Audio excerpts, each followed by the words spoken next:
Now, I gotta say, I am thoroughly impressed that they finally came out with this before Husqvarna and Echo did. But at the same time, you're about 30 years late.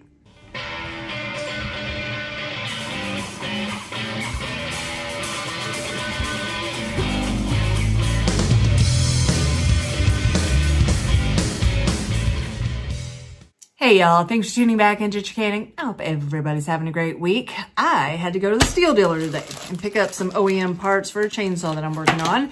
And while I'm sitting there at the counter, I look over and take a gander, and there is a tiny little display of small Stihl boxes with something new I'd never seen before. So I got a little closer look, and I was shocked. Now, backstory. For 30 years, at least, I believe at least 30 years, Stihl has used the same AutoCut 25-2 head on 90% of all of their straight shaft trimmers.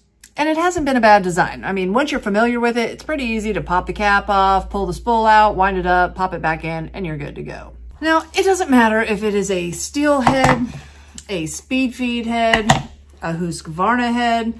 They all pretty much work on the same principles, as they have some form of bump knob that you beat on the ground, and then your string will come out. And if you beat anything on the ground enough, you're gonna wear it out. Well, these manufacturers know this. Now, could they make a more indestructible head that could possibly last a homeowner the entire life of their unit? Absolutely they can. Do they? No, they don't. So what happens with all these heads with bump knobs, you're gonna wear it down. And I tell people all the time when they buy a speed feed, make sure before you wear into the base to buy a new cap, because then you will never have to change out your bottoms, just the top. It's the same way with the Stihl, but it's a lot harder to notice on a Stihl. A lot of times people will come in and this bump knob is completely wore down to the base right here. So then you start wearing your base out, and then you're beating on it more and more on the ground because you think it's not working when actually your bump knob's almost gone. Now, how could they have corrected this? Well, just by putting a small little piece of metal here. For years, I've been seeing people on YouTube make videos using the speed feed heads. They'll drill like for a hole for a 1/4 maybe. They're able to put a nut on the backside, and then they've got that extra protection from their cap getting beaten up. But there's no way to do it in a Stihl bump knob spool because they've got an area where the spring goes and you can't get a bolt in there. So what did Stihl finally do after 30 years? They made a spool bump knob with a metal tip. Look at this thing. I mean, oh no, you couldn't come up with this 10, 20, 30 years ago. It's like an indestructible little bump. This thing will last you the lifetime of your unit. You'll never have to buy another one again. But is it too little, too late? Now, here's my biggest problem with the whole situation is that Stihl, Husqvarna, and Echo all know that this little piece of metal on the tip of their bump knob will save everybody a ton of time, money, and frustration. And although Stihl is the first to actually implement this, do you think they would put it on their new trimmers? No, even their $500 brush cutters they're selling right now still have the same plastic bump knob. You gotta pay that extra 25 bucks to get the upgrade. I mean, they've waited so long to make this new design that you can get on Amazon and get these for like $3 or $4. So, what do I think? Is it a little too late, or is it pretty awesome? Well, guys, I'm going to say it's pretty awesome. If you are a homeowner who doesn't go through bump knobs that often, pretty much if you're on grass all the time, you're rarely going to go through a bump knob. If you're on concrete or gravel, you will go through them quicker.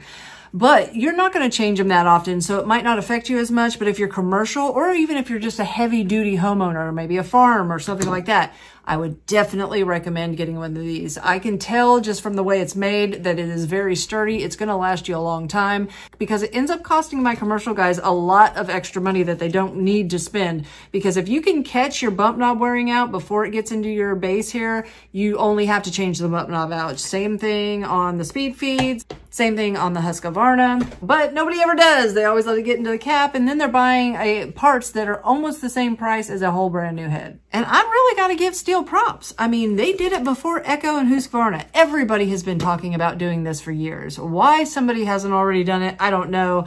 Stihl bit the bullet and they came out with a really great design, I think. So yeah, I don't have a link for these. You have to go to either a Stihl shop. I think there was one on Amazon, but they wanted like $50-something for it. Do not spend that. If I do find a link, I will leave it in the description box below. We'll also leave links to the aftermarket ones if you want to get those, to the Husqvarna bump caps and the Speed Feed bump caps. Always check it. Make sure that you change it out before it gets into that back base or cap.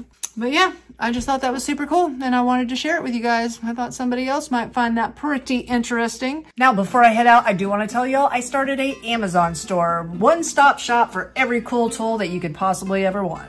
There's pictures of everything and also showing you whether I use OEM or aftermarket on something, because I've learned through trial and error. I created sections dedicated to certain units that you might have. Now, through these links, you can find all of my must-have diagnosing tools, things that I use on every single small engine I work on. On top of that, you can find all my favorite tools that I keep in my toolbox. I custom entire sections to certain videos that I make, that way it's a one-stop shop. All you have to do is click on the link, and you'll find all the parts you need to fix your unit. And remember, just because I'm suggesting a product doesn't mean you have to buy the exact one. A lot of times when you click on a product, it might be out of stock or it might be out of the price range you want to spend. Don't worry about it. There's always available options of products right below, more fitting for you. This is a super awesome way to support the channel with absolutely no additional cost to you. I want to give a huge thanks to everybody who's already used my links. Because of you, I never have to bore my viewers with paid sponsored advertisements.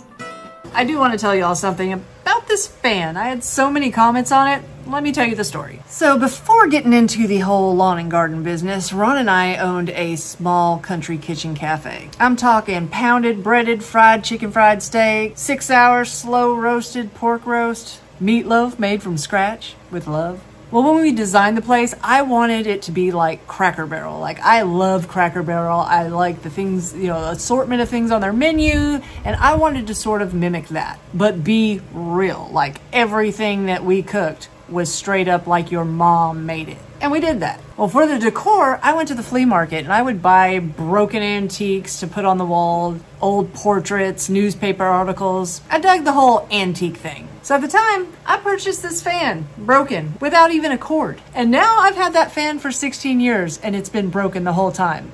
Until a couple weeks ago, Ron just decided I'm gonna tear it apart and fix it. Now, Ron is an electrician, so it's not really hard for him, but he tore the entire thing down, put a cord in it, put it all back together, and it runs so well. I mean, it's like a little metal tank that can cut your fingers off. It's awesome. So yeah, I'm pretty proud of my little fan, and it has quickly become one of my favorite things in this heat. So that's the story about the fan. So thanks again, guys, for hanging out with me. If you find yourself coming back over and over again, think about hitting that subscribe button. It helps out the channel to make my videos shown to more people to save them time, money, and frustration in the future. If you haven't found me at Facebook, find me at facebook.com/Chickanic. Find me on Instagram at TheRealChickanic, or find me at Chickanic.com, where you can get your own t-shirts, hoodies, and long sleeve shirts. If you want to check out my video about the best trimmer head ever made, check it out right here.